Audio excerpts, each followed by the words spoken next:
Hello guys, this is for OET medicine candidate and the card is displayed on the screen.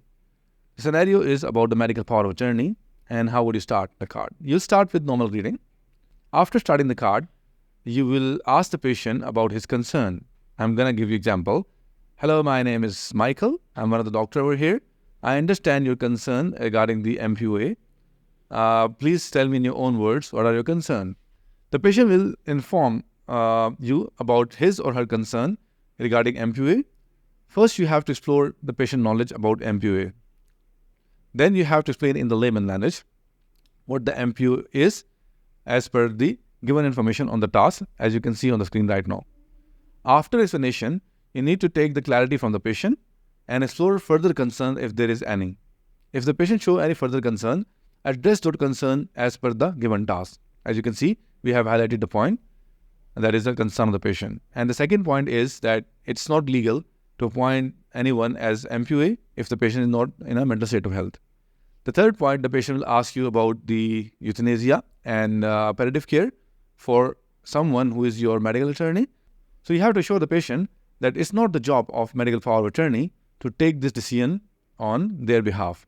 And the last point is to offer the patient to make the advanced care plan so that that can be taken as a reference for the treatment record.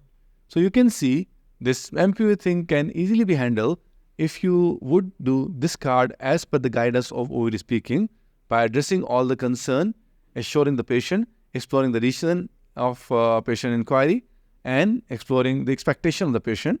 So I believe it will not be a challenge for you. Don't get panicked if you see a card or the disease that you don't know.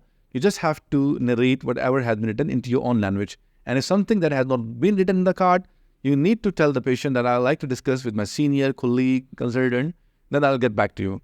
So it's something that you have to handle according to the situation to pass your OET speaking exam because they are not testing your knowledge, but your effective clinical communication skills. So M&M has a legacy who we have prepared, I don't know how many doctors till date with a good passing ratio. If you want to prepare yourself for OET exam, just contact us so that we can arrange some demo class for you and we can enroll you in your session and you would be able to pass this exam in first attempt. So stay tuned for more videos. We will be having series of videos on the OET speaking. And if you have any question concern, just write in the comment section. Thank you.